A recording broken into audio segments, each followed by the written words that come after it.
자, 이 시간 같이 보실 말씀은 창세기 22장입니다.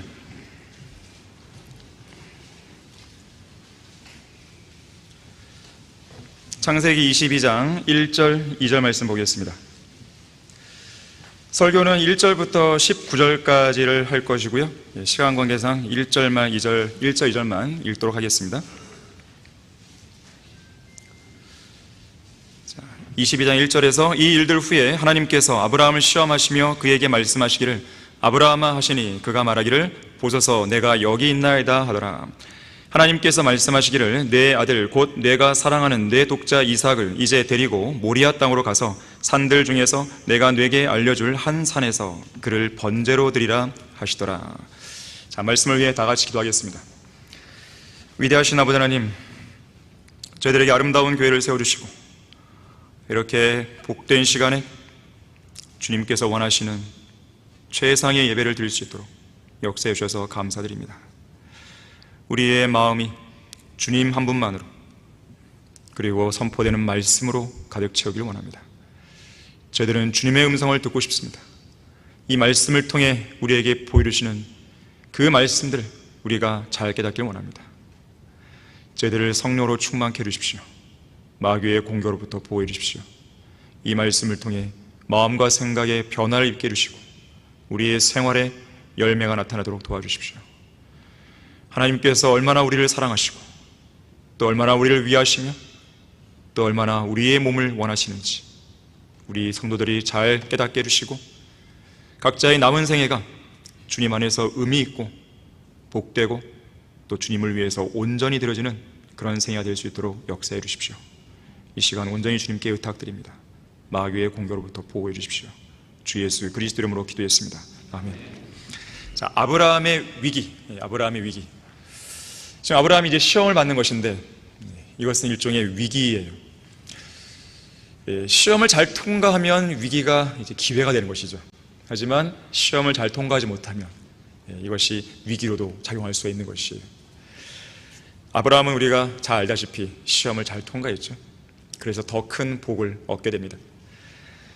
자, 예수 그리스도의 피로 구속받고 성령으로 거듭난 여러분을 지옥의 영원한 형벌에서 구원하신 주 하나님을 기쁘시게 해드리고 싶은 그런 마음이 다 있으시겠죠?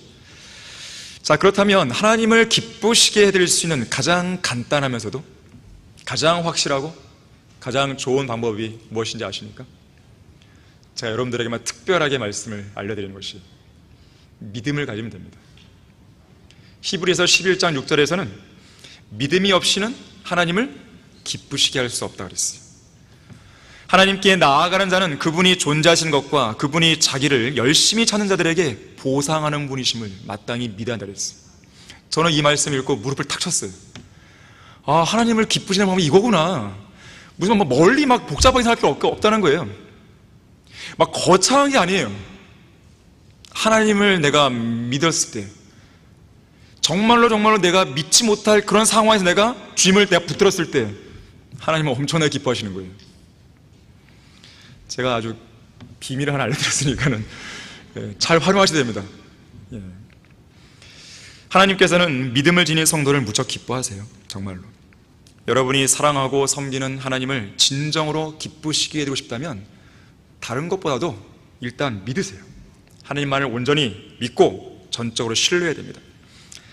어떤 사람이 믿음에 대해서 이렇게 말했어요. 믿음이란 그 어떤 일도 혼자 하지 않는 것이며 그 대신에 그 모든 일을 하나님과 함께 하나님 안에서 하나님을 통해 하는 거라고 했어요. 설교자 우드 브리지는 말하기를 믿음은 주님을 바라보는 눈이요 주님께 매달리는 손이며 주님의 능력을 소유하는 마음이라고 그랬어요. 어떤 사람이 믿음에 대해 이렇게 글을 썼어요. 나는 노아와 이삭처럼 믿음으로 하나님께 온전히 순종하고 싶습니다. 에녹과 같이 믿음으로 하나님과 동행하고 싶습니다. 아브라함처럼 믿음의 좁은 길을 신실하게 따라가고 싶습니다. 요셉처럼 믿음으로 죄의 유혹을 물리치겠습니다. 여호사밧처럼 믿음으로 하나님을 부지런히 찾겠습니다. 모세처럼 믿음으로 하나님의 백성과 함께 고난받는 것을 즐거워하겠습니다. 다윗처럼 믿음으로 주님만을 의지하겠습니다. 다니엘처럼 믿음으로 하나님과 교제하는 가운데 위대한 계시들을 받으며, 기드온처럼 적은 수의 군사를 가지고도 믿음으로 담대히 전진하겠습니다. 아론이나 훌처럼 믿음으로 영적인 지도자를 신실하게 돕겠습니다. 고난받는 욥과 같이 믿음으로 고난을 인내하겠습니다. 이사야처럼 믿음으로 하나님의 어떤 명령에도 순종하며, 안드레처럼 믿음으로 형제들을 그리스도께 인도하겠습니다. 요한처럼 믿음으로 주님의 품에 가까이 거하며, 베드로처럼 믿음으로 위대한 고백을 하고, 바울처럼 믿음으로 신실하게 복음을 전파하며, 스테판처럼 믿음으로 원수를 용서하겠습니다. 그러나 이 모든 일을 저의 힘으로는 도저히 할 수 없습니다. 오직 제게 능력 주시는 그리스도를 통해서만 이 모든 일을 할 수 있습니다. 자, 그런데 우리의 믿음은 시험을 받아야 그 진가가 드러나고 그 가치와 진정성을 인정받을 수 있습니다. 시험받지 않은 믿음은 아직 믿음의 질이 어떠한지 알 수 없는 상태이기에, 그것은 마치 아직 현금으로 바꾸지 않은 수표와도 같습니다. 내 손에 들려있는 수표가 부도난 수표이거나 도난이나 분실 등 사고, 신고 등록이 되어 있는 수표라면 당연히 현금으로 바꾸는데 어려움을 겪겠죠. 믿음도 마찬가지예요. 부도난 수표 같은 믿음은 하나님께 어떤 인정도 받을 수 없기 때문에 어떠한 효과적인 역사나 능력도 발휘할 수 없고, 어떤 열매나 결실도 기대할 수 없어요. 부도난 수표 같은 믿음을 가지면 안 됩니다. 워치만 리는 믿음이 시험받아야 하는 이유에 대해서 이렇게 말했어요. 어떤 그리스도인도 그 믿음이 먼저 시험받지 않고서는 성장할 수 없다. 믿음이 성장할 수 있는 유일한 길은 믿음의 시험을 받는 것이다. 하나님께서 우리가 성장하도록 도우실 수 있는 유일한 길은 우리의 믿음을 시험하시는 것이다. 학교에서 시험 보잖아요. 왜 시험 봅니까? 자신의 어떤 공부했던 것들을 평가하는 것도 의미가 있지만, 내가 얼마나 성장했는 걸 확인하는 거 아니겠어요? 어려운 시험을 통과했다, 그만큼 성장하는 거잖아요. 마찬가지예요. 그 얘기를 하는 것입니다. 지금 계속되는 이야기가, 특히 하나님께서는 우리의 믿음을 시험하실 때 만족해 하시는데, 이는 그러한 시험을 통해 우리에게 진정한 믿음이 있는지가 입증되고, 또 그런 진정한 믿음으로 인해 하나님께서 만족해 하시기 때문이다 그랬어요. 무엇보다도 하나님의 이름은 우리의 인정받은 믿음을 통해 영광스럽게 된다. 우리가 고난과 박해, 장애물, 어두움 등의 시험을 통과한 후에도 여전히 하나님을 온전히 믿고 있고, 또 주님 안에 견고히 서 있을 때, 그렇게 시험을 통과한 믿음은 하나님의 이름을 영광스럽게 할 것이다 그랬습니다. 자, 이렇듯 하나님은 우리의 믿음이 진실한 믿음인가 아닌가를 시험하십니다. 그래서 다윗도 이렇게 고백하죠. 시편 139편 23절 24절에서 오 하나님이여 나를 살피사 내 마음을 아시며 나를 시험하사 내 생각들을 아소서. 내게 무슨 악한 길이 있나 보시고 나를 영원한 길로 인도하소서. 또한 하나님께서는 광야에 있는 백성들을요 40년 동안 시험하셨습니다. 신명기 8장 2절에서는 이렇게 말씀하죠. 주 너희 하나님께서 이 40년 동안 광야에서 너를 인도하셨던 모든 길을 너는 기억하라. 이는 너를 겸손하게 하시고 시험하사 내가 주의 계명들을 지키는지 그렇지 않은지 내 마음속에 있는 것을 알려 하심이니라 그랬습니다. 하나님의 말씀을, 하나님의 계명을 지키는지 그렇지 않은지 내 마음속에 있는 것을 알기 위해서 하나님이 시험하는 거예요. 하나님께서는 히스키야의 마음도 시험하셨어요. 역대기야 32장 31절에서 바빌론의 고관들이 그에게 사절들을 보내어 그 땅에서 행해진 이적을 물은 일에 있어서는 하나님께서 그를 떠나셨으니 이는 히스키야의 마음속에 있는 모든 것을 알기 위하여 그를 시험하셨다 그랬어요. 재판관기 7장에서도 하나님은 기드온의 300명의 용사를 선별하기 위해서 시험하시죠. 두 가지의 시험이 있었어요. 당시에 기드온에게 모여든 군사의 수는 32,000명이었습니다. 하나님은 그 수도 많다 그랬어요. 전쟁은 사람의 수로 하는 게 아니기 때문에 그 수도 많다 그랬어요. 그래서 두 가지 시험을 제시하는데, 첫 번째 시험은 용기에 관한 시험이에요. 이 시험에서 22,000명의 겁쟁이가 탈락했죠. 두 번째 시험은 저기 앞에 있는 적들을 얼마나 잘 경계를 하면서 물을 마시는가, 이런 시험이었어요. 이 시험에서 9,700명이 탈락했어요. 이 두 가지 시험을 온전히 통과한 300명만이 전장에 투입됩니다. 그들은 그 전장에서 하나님의 위대한 능력과 승리를 경험했어요. 자, 이처럼 참된 믿음과 강한 믿음은 시험을 통과해야 됩니다. 하나님께서 인정하시는 믿음은 반드시 검증되어야 됩니다. 특히 오늘 본문에서는 아브라함이 시험을 받고 있어요. 아브라함은 지금 일종의 인생의 위기를 맞은 것입니다. 자기 아들을 바치라니요, 나의 독자를 바치라니요. 하지만 이러한 시험을 잘 통과하기만 한다면 그것은 오히려 하나님이 주시는 풍성한 복과 보상과 약속을 받는 기회가 될 것입니다. 자, 하나님께서 아브라함의 믿음을 시험하실 때, 첫 번째로 아브라함은 온전히 순종했습니다. 자, 본문 2절과 3절 보시면, 하나님께서 말씀하시기를 내 아들 곧 내가 사랑하는 내 독자 이삭을 이제 데리고 모리아 땅으로 가서 산들 중에서 내가 네게 알려줄 한 산에서 그를 번제로 드리라 하시더라. 인간적인 견지에서 본다면 정말 청천벽력 같은 소식이죠. 아브라함이 아침에 일찍 일어나서 그의 나귀의 안장을 치우고 그와 함께 있는 청년들 중 2명과 그의 아들 이삭을 데리고 번제에 쓸 나무를 쪼개어 가지고 일어나서 하나님께서 자기에게 일러주신 곳으로 갔더라. 자, 번제로 드리라. 바꾸어 말하면요, 실제로 죽여서 불로 태워 바치라는 뜻이에요. 자, 그런데 생각해 보십시오. 지금 하나님께서 번제로 드리라고 명령하신 이 이삭, 아브라함의 아들 이삭, 이 이삭은 아브라함에게 어떤 아들입니까? 지금 하나님께서 아브라함과 씨에 관한 영원한 언약을 맺으시면서 그에게 맹세로 약속하신 약속의 씨였습니다. 또한 로마서 4장 19절부터 21절에 따르면 아브라함이 자기 자신이나 그의 아내나 생식의 측면에서 볼 때 몸은 이미 죽은 자들이었어도 아브라함은 결코 그렇게 생각하지 않았고, 믿음 없음으로 인해서 하나님의 약속을 의심하지 않았고, 오히려 믿음에 견고해져서 하나님께 영광을 돌리며 약속하신 그것을 또한 이룰 거라고 확신하면서 끈기 있게 25년간을 견디며 기다리고 낳은 아들이죠. 그런데 아브라함은 오늘 본문에서 하나님의 명령에 따라 눈에 넣어도 아프지 않을 그런 아들을, 그렇게 소중하고 사랑스러운 약속의 아들을 번제로 드려야 하는 것이죠. 희생제물로 바쳐야 됩니다. 지금 아브라함은 그의 믿음을 시험받고 있는 것입니다. 그것도 온전한 행위를 통해 온전한 믿음을 나타내 보여야 하는 시험을 받고 있는 거예요. 하나님께서는 지금 아브라함이 온전한 행함으로 온전히 순종하여 어떤 시험에도 승리할 수 있는지 주시하고 계시는 것입니다. 하나님께서는 성도의 믿음을 기뻐하시는데 그냥 말뿐인 믿음이 아니고 행동하는 믿음, 순종하는 믿음을 기뻐하시는 겁니다.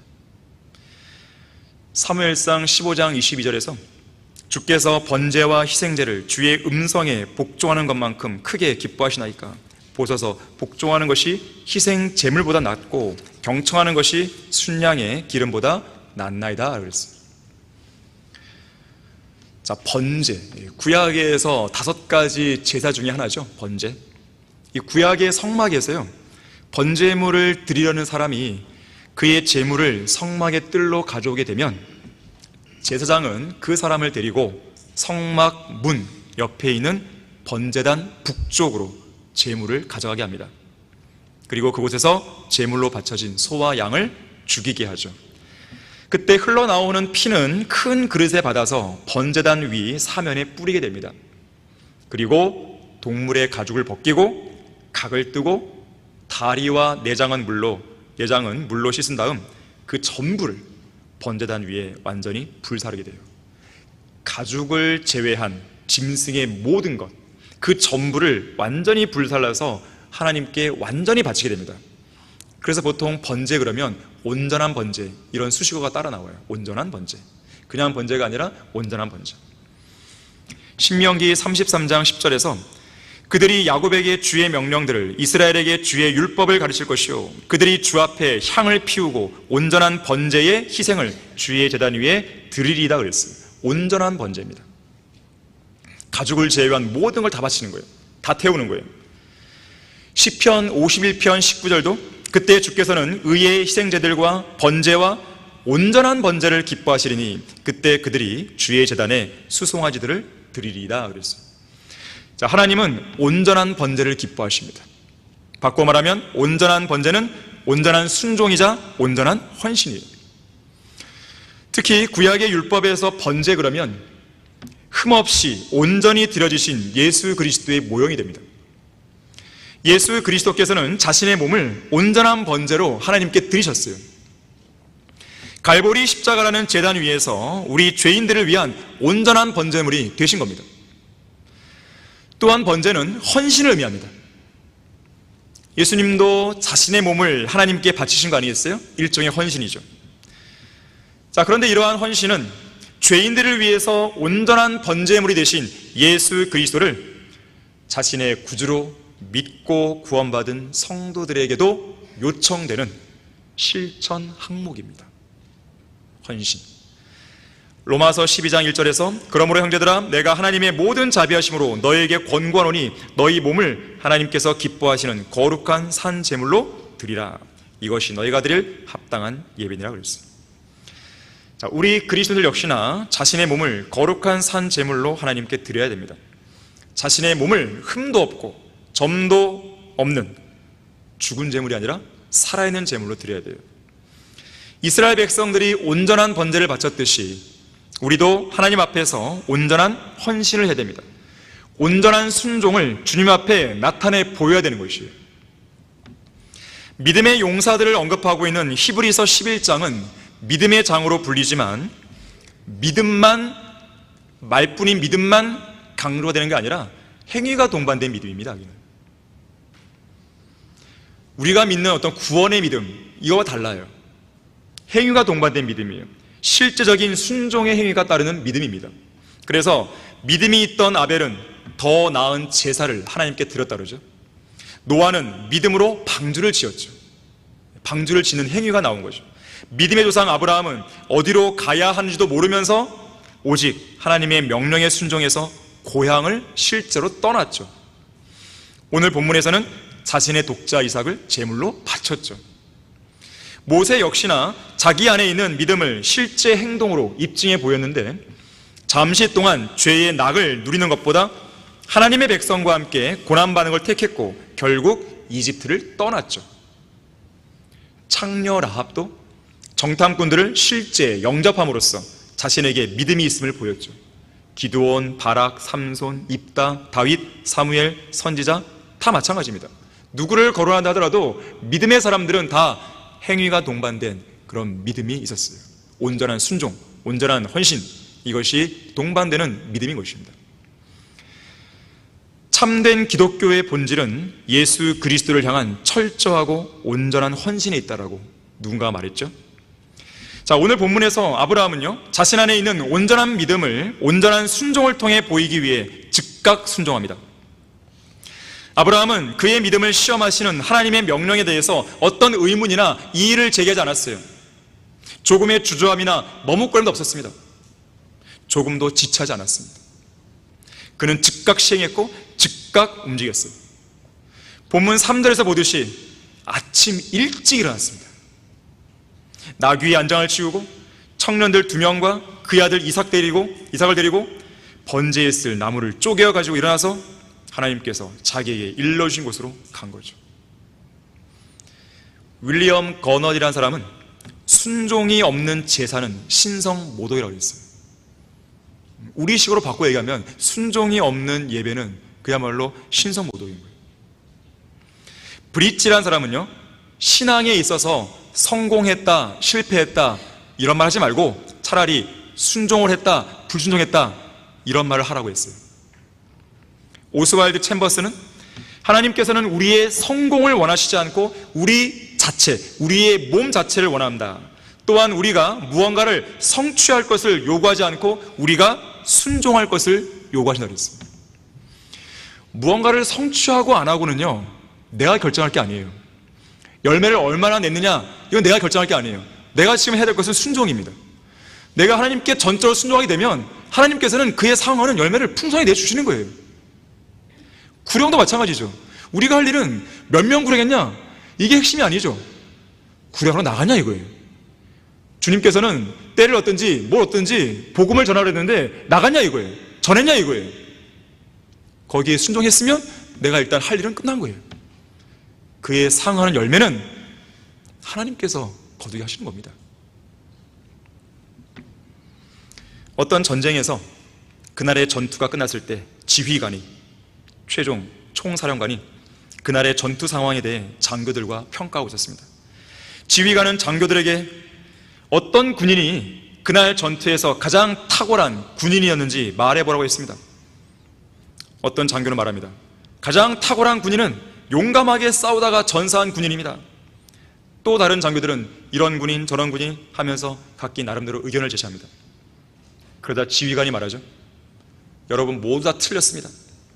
오늘 전장에서 가장 탁월한 군인은, 가장 훌륭한 군인은 적군을 죽이려고 칼을 들어 막 내리치려는 순간 퇴각 나팔 소리를 들었을 때 그 즉시 적군을 쳐 죽이지 않고 곧바로 칼을 든 팔을 거둔 채 나팔 소리대로 즉각 후퇴한 군인입니다. 어떤 상황에서도 지휘관의 명령에 복종하는 것이야말로 전장에서 가장 훌륭하고 고귀한 일을 하는 것입니다 라고 이야기했다 그래요. 하나님께서 아브라함의 믿음을 시험하실 때, 두 번째로 아브라함은 하나님의 약속을 전적으로 믿었습니다. 전적으로. 자, 4절부터 8절입니다. 3일째 되던 날 아브라함이 눈을 들어 멀리 있는 그곳을 보고 아브라함이 그의 청년들에게 말하기를 너희는 나귀와 함께 여기에서 머물라. 나와 아이는 저기로 가서 경배드리고 다시 너희에게로 돌아오리라 하고, 아브라함이 번제에 쓸 나무를 들어서 그의 아들 이삭에게 지우고 그는 자기 손에 불과 칼을 들고 두 사람이 함께 가더라. 십자가를 지시고 갈보리 언더로 가시는 예수 그리스도가 떠오르죠. 이삭이 그의 아비 아브라함에게 고하여 말하기를 나의 아버지여 하니 그가 말하기를 내 아들아 내가 여기 있노라 하니 그가 말하기를 불과 나무를 부숴서 그런데 번제에 쓸 어린 양은 어디 있나이까 하자. 아브라함이 말하기를 내 아들아 하나님께서 자신을 번제에 쓸 어린 양으로 마련하실 것이라 하고 두 사람이 함께 가더라. 참으로 독특한 답변이 나왔죠. 하나님께서 자신을, 변개된 성경들은요 여기서 하나같이 이 부분을 하나님께서 친히, 근데 뒤에 보시면 알겠지만 하나님께서 친히 준비하신 양은 어린 양이 아닙니다. 무슨 양이에요? 순양이었어요. 이건 친히로 번역되면 안 돼요. 자신을 번제에 쓸 어린 양 마련하시는 거예요. 예언입니다. 어린 양이신 예수 그리스도를 예표하신 거예요. 하나님께서 직접 이 땅에 육신을 입고 내려오셔서 우리를 위한 구속주가 되겠다는 그 예언을 아브라함을 통해 하신 겁니다. 하지만 이 사실을 전혀 깨닫지 못하는 변개된 성경들은 이것을 친히 바꿔버렸어요. 하나님이 친히 준비하신다. 자, 아브라함은 하나님의 시험을 통과하기 위한 첫 발을 잘 내딛었습니다. 하지만 4절에서 하나님이 일러주신 장소에 도착할 때까지 2박 3일간의 기간이 소요됩니다. 어쩌면 그 여정 내내 아들 이삭과 함께 걸어가는 그 발걸음은 무척 무거웠을 것이에요. 첫째 날, 둘째 날, 이틀 밤을 함께 보내면서 그들은 천막을 치고 음식도 만들어 먹고 함께 잠도 잤겠죠. 하지만 늙은 아브라함은 좀처럼 잠이 오지 않았습니다. 아들 이삭을 번제로 드리라는 하나님의 명령에 일단 순종하는 마음으로 길을 나서긴 했는데 말이 쉽죠. 이 명령을 실제 행동으로 옮긴다는 건 간단한 일이 아니었습니다. 어쩌면 아브라함은 밤새도록 그의 마음속에 집요하게 찾아드는 마귀의 유혹을 물리치느라 치열하게 사투를 벌였을지 모릅니다. 간교한 사탄은 은밀히 다가와서 이렇게 속삭여요. 이봐, 저기 곤히 잠들어 있는 자네 아들 보이나? 눈에 넣어도 아프지 않을 저 아이를 정말로 번제로 드리라는 건 아니겠지? 자네가 등에 업고 팔에 하나 키운 아이가 아니던가. 무릎에 앉혀놓고 말하는 법도 가르치고 걷는 법도 자네가 직접 가르쳤지. 첫 돌 때 모습 기억 안 나나? 걸음마를 배울 때 재롱 피우던 저 아이의 모습 기억 안 나는가 말일세. 그런데도 저 아이를 죽이겠다고? 정말이지 말도 안 돼.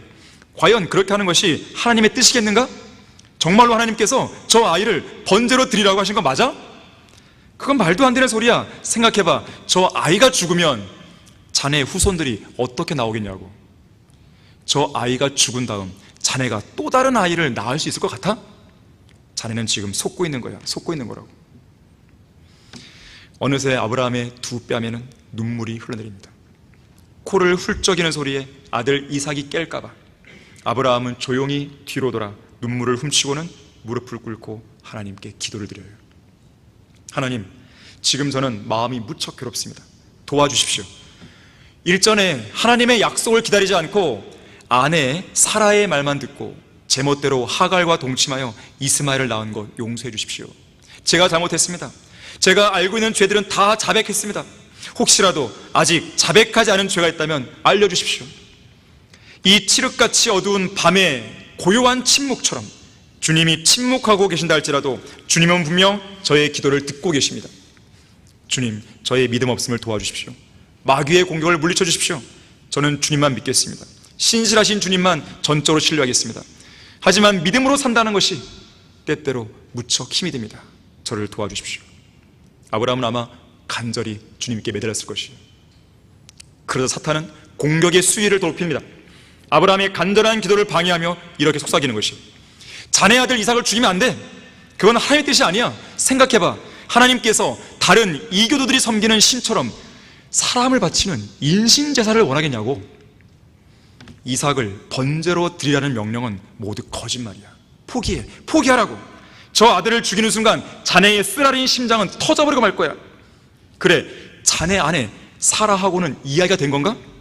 정말로 이삭을 번제로 바쳐야 했다면 일단 아내와 상의를 해. 그리고 주위에 신경, 정신과 의사나 심리상담사와도 상담을 받고 나서 바쳐도 늦지 않아. 왜 이렇게 급한 거야? 왜 이리 서두르는 거야? 나중에 아들을 번제로 바쳤다는 사실을 자네 아내가 안다고 생각해봐. 아마도 사라는 미쳐버릴 거야. 주위 사람들이 모두 자네에게 광신도라고 손가락질 할 거라고. 자, 쓸데없는 생각 집어치우고 이제라도 집으로 돌아가. 온갖 약속을 다 해놓고 이제 와서 독자 이삭을 바치라고 하는 그런 하나님이 어디 있냐고. 정신 차려. 믿음은 무슨 믿음? 제발 현실을 제대로 직시하라고. 이 이틀간의 밤은 그 어떤 밤보다도 길고 긴 밤이었을 것이. 하지만 아브라함은 당당히 마귀의 유혹을 뿌리치고 믿음의 선한 싸움에서 승리합니다. 그리고 그는 하나님의 약속을 확고하게 믿어요. 그 믿음은 어떤 믿음이었습니까? 설령 내가 이삭을 죽여 번제로 바친다 해도 하나님은 반드시 이삭을 다시 살리실 거란 믿음이었어요. 이삭의 부활을 믿은 거죠. 분명 하나님께서는 다른 아들이 아닌 오직 약속의 씨인 이삭을 통해 큰 민족을 이루겠다고 약속하신 걸 믿은 거죠. 실제로 창세기 17장 21절에서 나는 나의 언약을 사라가 내년 이맘때 내게 낳아줄 이삭과 더불어 세우리라 그랬어요. 이름을 거명하면서 아브라함의 여러 아들 중에 하나가 아니라 이삭, 내가 이삭과 언약을 맺을 거야.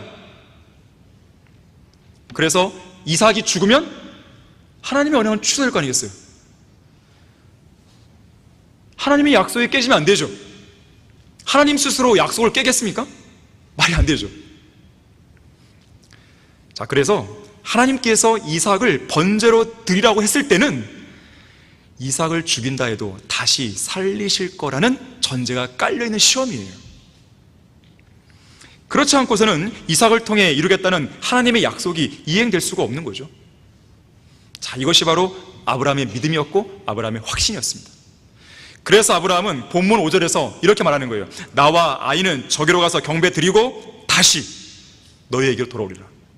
나만 돌아올 게 안 했어요. 너희에게로 돌아오는 거예요. 누가? 아브라함과 아이가. 나와 아이는 그랬잖아요. 이런 아브라함의 믿음과 관련해서 히브리서 11장 19절에서는 정확하게 설명해 줍니다. 그는, 아브라함은 하나님께서 죽은 자들로부터 그를, 이삭을 살리실 수 있으리라고 생각하였습니다. 이로써 그는 모형으로 그를 죽은 자 가운데서 다시 받은 것이니라. 만일에 이삭을 죽인 후에 죽은 이삭을 하나님께서 다시 일으켜 주실 것이라고 믿지 않았다면 아브라함은 아예 집에서 출발하지 않았을 겁니다. 그는 하나님의 시험이 주어졌을 때 신실하신 하나님을 믿었어요. 약속을 지키신 하나님을 믿었습니다. 하나님께서는 때때로 우리의 믿음을 시험하시기 위해 우리 앞에 어떤 장애물을 일부러 밀어놓으신 다음에 우리가 어떻게 대처하는지 지켜보십니다. 정말로 때때로 일부러 엄청난 장애물을 앞에다 내려놔요. 그때 여러분이 할 것이 뭡니까? 믿는 거예요. 여러분이 하나님을 기쁘시게 드릴 수 있는 절호의 순간입니다. 자, 그러한 상황에 직면했을 때 당황을 한다든지 안절부절 어쩔 줄 몰라 하면 안 되는 겁니다. 하나님을 온전히 신뢰하는 믿음을 증명해 보일 기회로 삼아야 돼요. 그것이 위기를 기회로 바꾸는 사람의 특징입니다. 주변 사람들의 도움을 구하기 위해 동분서주하지 마세요. 그들이 똑똑하면 얼마나 똑똑하고 유능하면 얼마나 유능하겠습니까? 하나님의 전지전능하심, 하나님의 무한한 능력을 의심하면 안 됩니다. 그러한 시험 앞에 자신이 얼마나 하나님을 사랑하고 있고 얼마나 하나님 한 분만을 의존하고 있는지, 얼마나 하나님을 기쁘시게 해드리려고 내가 애를 쓰는지 정직하게 보여야 되는 거예요. 시험의 무게에 짓눌려서 신세한탄이나 하면서 낙담하면 안 되는 것입니다. 시험은 믿음을 증명해 보일 수 있는 기회이지 믿음을 포기하도록 종용하는 유혹이 아닙니다. 인간이 가진 최대 약점이 무엇입니까? 어떤 문제나 위기가 발생하고 어떤 상황을 판단할 문제가 생겼을 때 항상 자신의 과거 경험에 의존한다는 데 있어요. 과거 경험에 의존하면 안 됩니다. 아무리 과거의 경험이 성공했다 할지라도 또한 그 경험에 따라 이번에도 일이 잘 진행될 것 같다는 생각이 들지라도 하나님이 함께 하지 않으면 그건 숲으로 돌아갑니다. 인간의 지혜나 능력이 아무리 뛰어나도 그것은 하나님의 지혜와 능력에 비하면 아주 보잘것없다는 것을 인식하고 있어야 돼요. 어떤 일이든지 하나님께서 직접 개입하시고 일을 직접 처리하실 때 모든 일이 기적적으로 가장 완벽하게 이루어진다는 것을 확신해야 됩니다. 그러한 확신이 없는 인간은 어떤 어려운 문제 앞에서 항상 좌절할 수밖에 없는 거예요. 여러분은 항상 로마서 8장 28절을 기억해야 돼요. 그분의 목적에 따라 부르심을 받은 자들에게는 모든 일이 합력하여 선을 이룬다. 항상 그 자세를 갖고 있어야 돼요. 설령 내가 뭔가 실수했고 잘못 판단한 것도 있어요. 그게 왜 없겠습니까? 우리는 인간인데요. 자, 그때의 가장 좋은 기도는 모든 일이 합력하여 선을 이루게 해주십시오. 이 기도가 최상의 기도입니다. 하나님께서 아브라함의 믿음을 시험하실 때 세 번째로 아브라함은요 자신의 가장 소중한 것을 포기했습니다. 9절 보십시오. 그들이 하나님께서 그에게 말씀하신 그곳에 와서 아브라함은 그곳에서 제단을 쌓고 나무를 가지런히 놓고 그의 아들 이삭을 묶어서 제단의 나무 위에 올려놓고 아브라함이 그의 손을 내밀어 칼을 잡고 그의 아들을 죽이려 하는데 이 과정 속에서 이삭은 전혀 반항이 없죠. 아브라함이 순종하는 사람이었듯이 이삭도 순종하는 아들이었습니다. 주의 천사가 하늘에서 그를 불러 말하기를 아브라함아 아브라함아 하니 그가 말하기를 내가 여기 있나이다 하더라. 그가 말하기를 내 손을 아이에게 대지 말고 아무 일도 그에게 하지 말라. 내가 내 아들 내 독자라도 내게 아끼지 않았으니 나는 이제 내가 하나님을 두려워하는 줄을 아노라 하더라. 자, 아브라함의 믿음이 입증되는 순간입니다. 아브라함이 누구를 더 두려워하고 누구를 더 사랑하는지가 입증되는 순간이죠. 9절에서 아브라함은 번제를 드릴 모든 준비를 마치고 그의 아들 이삭을 묶기 시작합니다. 그리고 10절에서 칼을 빼어들고 이삭을 실제로 죽이려 하죠. 죽일까 말까 고민하지 않았습니다. 실제로 아들을 죽이려 했어요. 오직 하나님의 약속만을 신뢰하고 하나님의 명령에 따라 자신의 가장 소중한 것을 기꺼이 포기한 것입니다. 물론 하나님께서는 어떤 순간에 아브라함의 행동을 멈추게 하실지 잘 알고 계셨습니다. 주님은 매우 정확하신 분이세요. 조금 일찍 멈추게 하셔도 안 되고 조금 늦게 멈추게 하셔도 안 되는 거예요.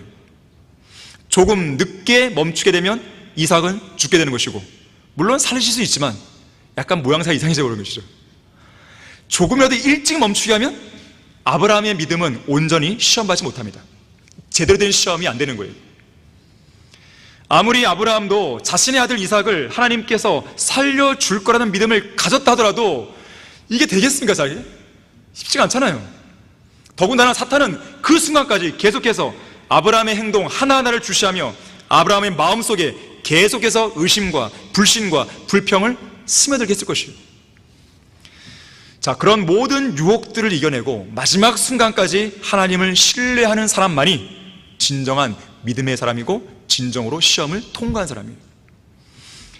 특히 하나님의 사람은 하나님의 시험이 아니고서는 자신이 진정으로 무엇을 사랑하고 있고 무엇을 두려워하는지 알 수 없습니다. 그래서 그의 믿음, 그의 사랑, 그의 순종, 이것이 입증되려면 어떤 형태로든지 하나님께서 마련하신 시험대 위로 올라가야 되는 거예요. 다시 말해서 시험이 진정성을 가지려면 그 성도가 사랑하는 것에 대해 시험을 받아야 합니다.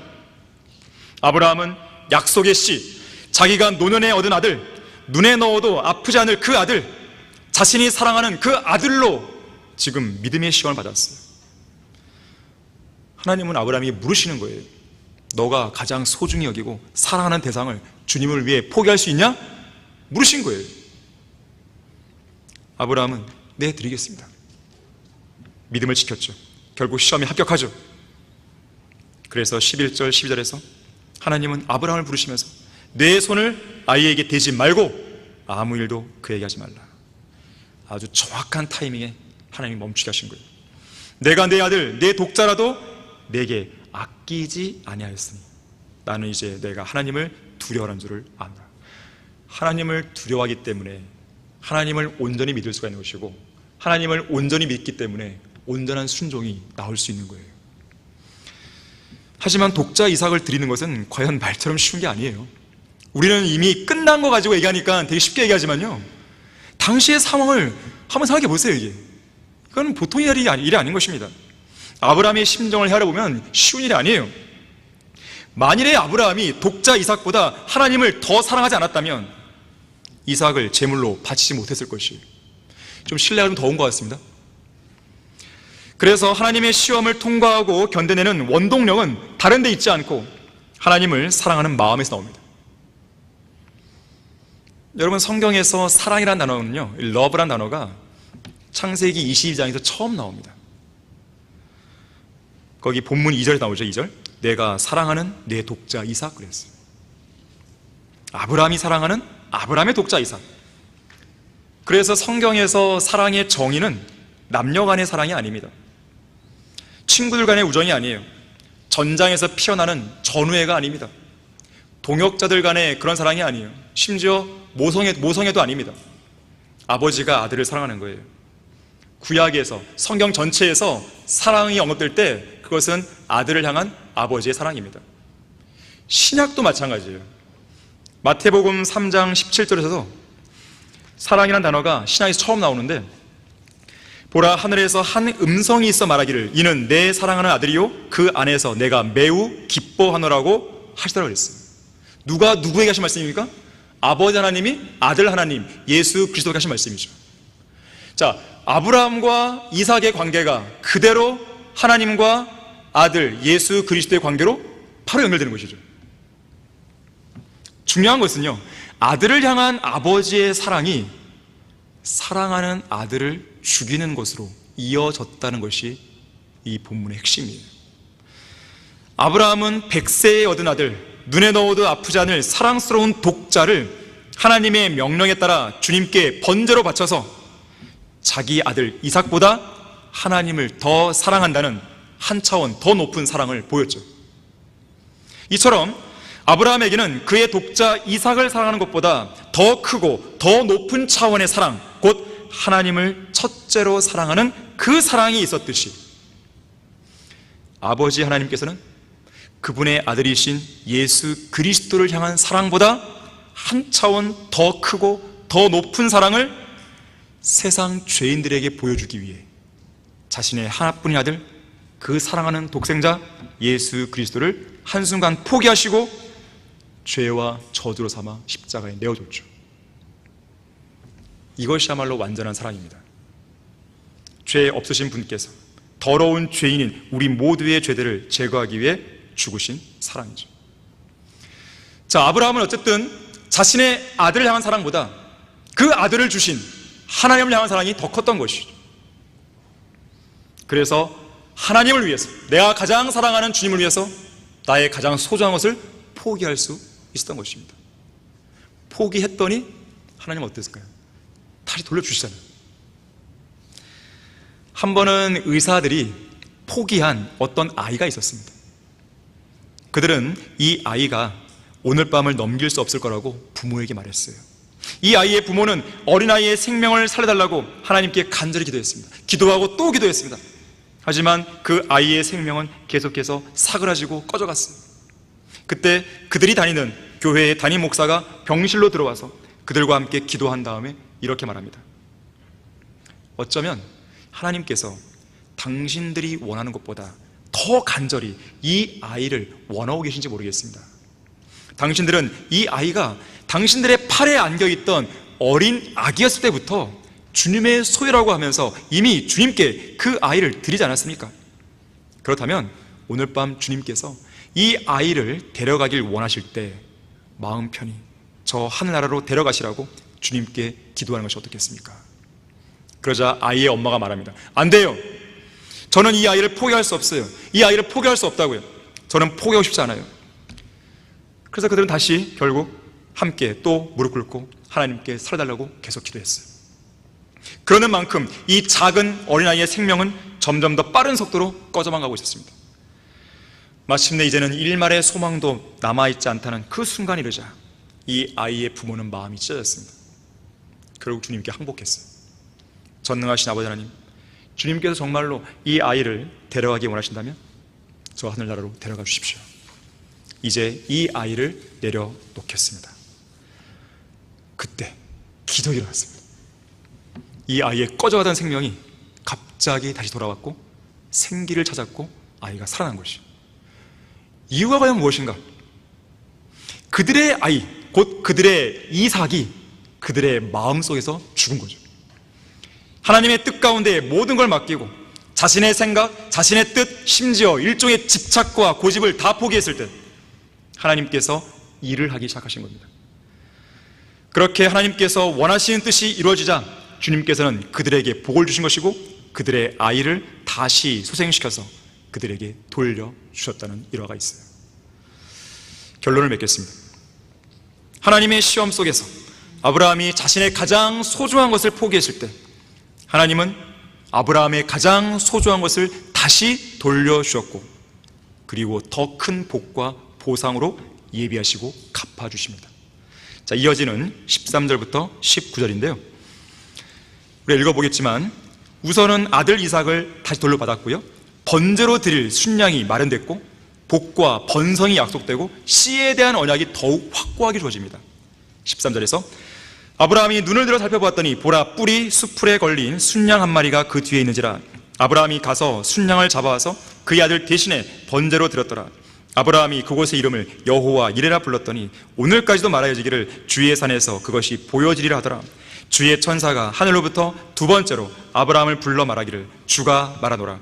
내가 스스로 맹세하노라. 이는 내가 이같이 행하여 내 아들 곧 내 독자를 아끼지 아니하였음이니 복으로 내가 내게 복을 주고 번성으로 내가 너의 씨를 하늘의 별들처럼 또 바닷가의 모래처럼 번성케 하리니 내 씨가 그의 원수들의 문을 차지하리라. 내 씨 안에서 땅의 모든 민족들이 복을 받으리니 이는 내가 나의 음성에 복종하였음이라 하더라. 그리하여 아브라함이 그의 청년들에게 돌아와서 그들이 일어나 함께 브엘세바로 떠났으니 아브라함이 브엘세바에 거하였더라. 우리 책 중에 믿음의 좁은 길이라는 책이 있죠. 믿음의 조상 아브라함의 믿음을 성경적으로 추적해 가면서 믿음의 좁은 길이라는 이 책을 이 조지 문델이 쓰게 됩니다. 이 조지 문델은 그 책에서 이런 말을 해요. 하나님께서는 당신에게도 너의 이삭을 죽이라고 말씀하고 계실지 모른다.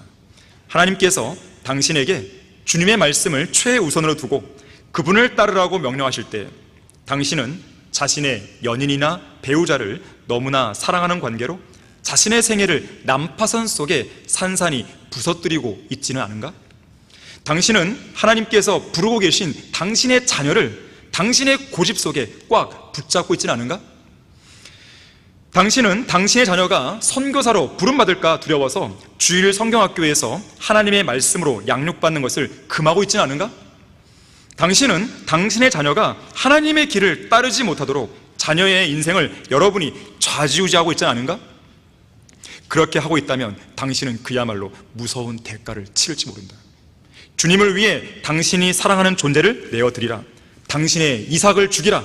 그것이 오히려 커다란 이익을 가져다 줄 것이다. 자, 분명 우리에게도 하나님의 명령에 따라 이삭을 죽여야만 할 때가 옵니다.